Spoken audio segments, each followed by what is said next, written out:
uKhuzani Mpungose sevele wathatha isinqumo esiwujuqu ngomculo wakhe kaMaskandi emva kokuthi ke ebhale ekhasini lakhe la kwaFacebook ke veze ngokusobala ke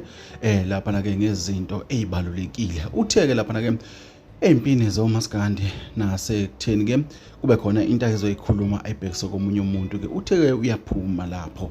uthi ke kumagame kaMaskandi akasekho kuwona wonke akasekho futhi umuntu ke axabane naye ke la endimeni kaMaskandi waphinde waveza ke okubaluleke kakhulu ke lapha ke wathi ke nabamthukayo ke lapha ke noma obekade ke ebathuka wathi ke lapha ke ucela ke ayeke ngoba kumagame kaMaskandi akasekho uthi ke ufuna ukusebenza waya manje hayi ukuthi anaka abantu hayi ukuthi akhulume nabantu hayi ukuthi kube khona la azogadla khona njengeqhawe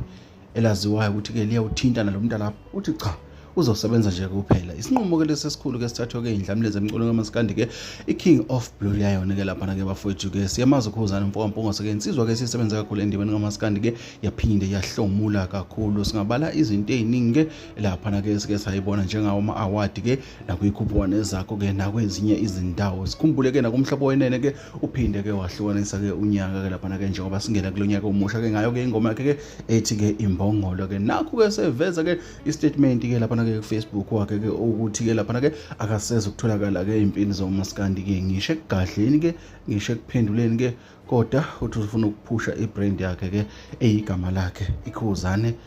indlamlenze emculweni kaMaskandi bafowethu okuyinto bafowethu ke le abantu abaningi abayincome kakhulu ke bayishayele ihlombe ke lapha ke bathi ke leyo nto mhlawumbe ke yokukhuphula kakhulu umculo kaMaskandi ke uma abacula abaningi ke banganaka umntu lapho kodwa ke banake ingoma bafowethu ilezo